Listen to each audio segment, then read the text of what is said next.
One of the guys I work with right now um, is a guy named Daniel Kish. He's blind and he can echolocate. So he does like sonar. He clicks his tongue. He can perceive the doors, the hallway out of a room by the echo that comes back. He calls it flash sonar, where he takes a sound flash of the environment and hears the environment. And he teaches this around the world. He's taught it in more than 30 countries. He teaches blind people how to perceive using sound. He was part of a mountain biking team and like, it's kind of amazing, but it's the same nervous system that you and I are born with. It's just that he didn't have visual perception and he focused so much on sound that he learned how to extract spatial information. So from the perspective of your field of science, neuroanthropology, is it nature or is it nurture that makes us who we are? Starting off with a big philosophical question. I think from my perspective as a neuroanthropologist, I tried to combine an awareness of both. I think what's impossible to ignore is that we're pitched into the world with these bodies that have particular traits, abilities to take in information. And as from the very first hour of our birth, we are retooling the physical equipment that we're using to perceive the world. It's kind of an abstraction to try to separate those two out because it's like trying to separate the influence of light and water on a plant because both of them are contributing to its growth.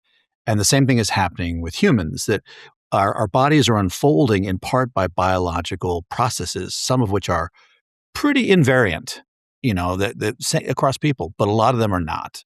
And a lot of the sort of neurological resources that are growing in us inherently take in the environment and alter to make us more suited to whatever we're encountering, whether that's something stressful and destructive or whether it's an opportunity for our nervous system. You mentioned perceptual tools before. What do you classify as a perceptual tool? I mean, the senses are some of those perceptual tools, but the senses aren't just passive.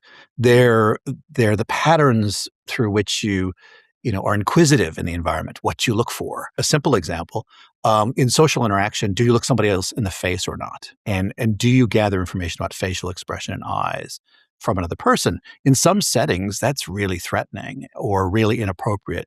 Or you might be in a society where faces are partially covered in social settings.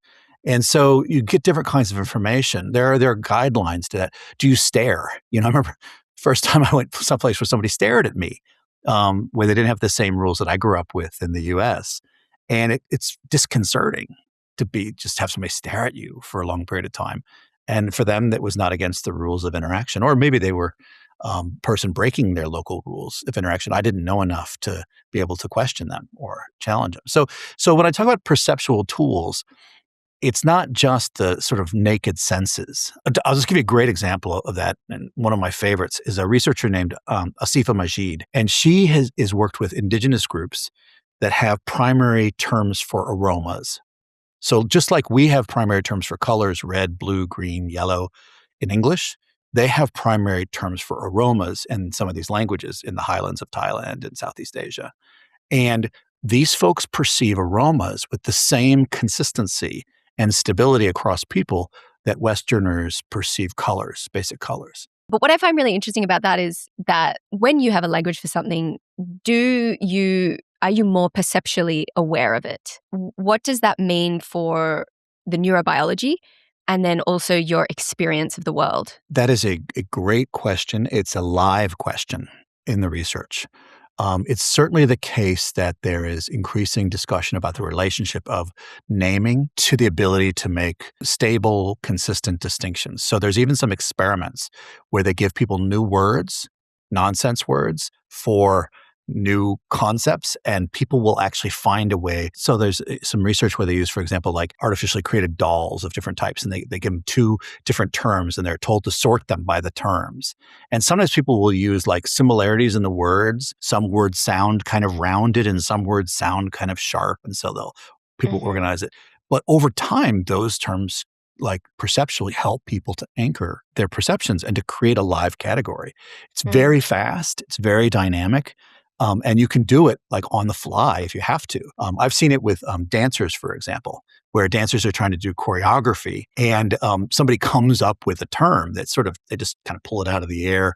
And then people will adopt it and actually make sense of it and stabilize it very quickly. More of like an evolutionary chain of events in that. What might be happening to our brains? Like what's actually happening? The outer surface of the brain, the sort of neocortex, has all kinds of areas that can be allocated to new tasks. When you try to acquire a new skill, there's often a portion of the brain which is sort of hived off and used to help stabilize those distinctions. Sometimes it also operates it takes sort of co-ops, and you recruit older distinctions into the new distinction. So, for example, the kind of classic case of this is people who become obsessed with classic cars.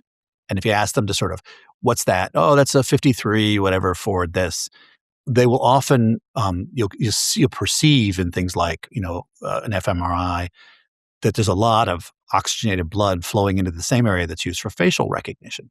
So some of the hardware that's used for facial recognition, because you care about it, will be reallocated to identifying cars. It's really interesting to sort of watch what gets caught. There's a whole discussion about this in evolution because it doesn't just happen in an individual psychology.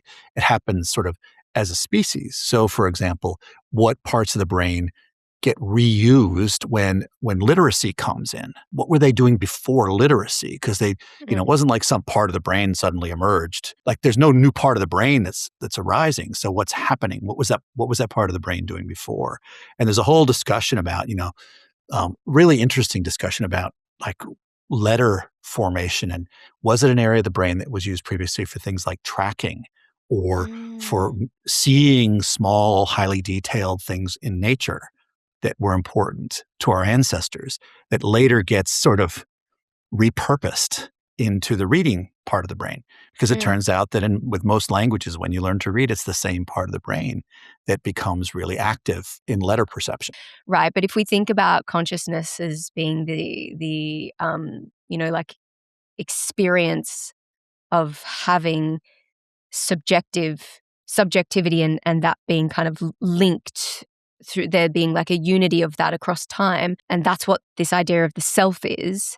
How do other cultures perceive that with their different brains and their different perceptive tools? I would say that the current way we understand psychology in the West is very much a kind of ethnocentric and normatizing way, which is that we tend to think that and if anybody's different to us, they're not as good or it's not as advanced.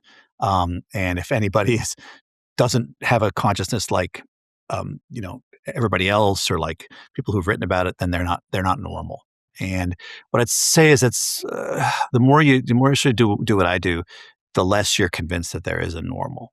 That there's actually quite a bit of variety, and that the current consciousness that we see around us in a media-saturated, consumerist Western world, highly individualized, very focused on personal, is not even the same as it was 2 or 3 generations ago.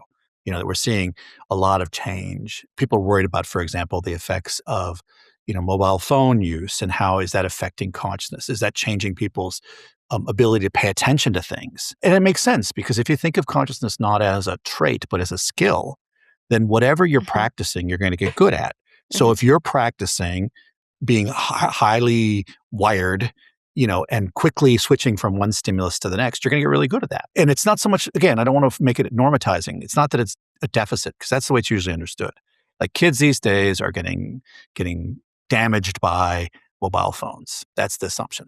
When I grew up, I carried around a science fiction novel, and that's a kind of attention where, I would clock out of whatever setting I was in when it was not interesting and read. And I'd pick up a narrative. That's a cool skill to have, but that's a weird and quirky skill too. So I think we have to focus on the idea that whatever we are with our consciousness is itself probably a weird. It's part of the envelope of what's possible with the human nervous system. So another bit of my research is with free divers. People who hold their breath for very long periods of time. What does it take to be able to have that much control over your all of these systems that are supposed to be kind of autonomous and not controlled by consciousness? Well, these folks do that. They dive to 100 meters deep in the ocean with no scuba tanks and stay underwater for, 5, 6, 7 minutes. So those people who are pushing the limits to me are really fascinating because they're showing us what's possible. There is only a certain amount of time in the day, and like you could spend it doing whatever you wanted to do mostly. Like I think there's more nuance to that than the statement. But if you were going to spend 8 hours a day listening to the difference between middle C and middle D, you would eventually be able to recognize that difference in pitch over and over again, unless you had some, like, I don't know, unless you were fully tone deaf. It sounds to me like that's what Daniel's done, is he's gone and dedicated, and that's what the most important resource we have, which is time, to learning that skill. And that's kind of what these freedivers do. But I guess with the freedivers, from my limited understanding of what happens in the sport based on like the 2 Netflix documentaries I've watched, it's you're training your body out of doing what it would normally do to protect you from death, right? That feels like a crazy thing to do. There's a lot of things that humans do that feel really crazy. Yes. I mean, such a great point. And something I made, like, there's a famous philosopher who wrote a paper on, what is it like to be a bat, for example. Thomas Nagel. He tries to write what does it mean to be a bat. He never asked Daniel Kish what it's like to be a bat, Like it was a thought experiment. And this is the same thing for so many things, like, existential philosophers who write, what is it like to face death? Well, go ask a freediver, go ask. And in fact, the point I would make is I'm an anthropologist. And so what I think is that we can sit in my office, a philosopher can sit in their university classroom, seminar room, and like try to think about what's possible and try to think about what life is like. Or there's a very famous anthropologist named David Graeber who wrote the first Debt, the First 5,000 Years. He wrote, we worked with the Occupy Wall Street movement. And what he said instead is, anthropologists think that the way you study the human potential is not by having thought experiments. It's by going out and seeing if there's an example in the world already of the question you have. I think that the platter is a great metaphor, because also there's the idea that maybe I don't want to eat the same thing I'm always eating if I don't pay attention to what I'm serving myself. There's a definition for consciousness. I would say whatever definition you're going to have, it's going to have layers. And one of the sort of higher forms of consciousness is just the awareness that I don't have to be thinking the way I'm thinking. Just the fact that I know, my language, my upbringing, my family's background, they're all limiting what I can do. And it's not limiting in a sense of actively stopping me. They've given me one meal on that platter. It's up to me whether I choose to eat that meal every day for the rest of my life or not. Mm-hmm. And I think for me, one of the things that's really exciting about living in a multicultural society is you're kind of always around people who've got something else on their platter. What would you say is the best way to learn a new physical skill? I mean, the simple thing is time on task, obviously, that, you got to spend time.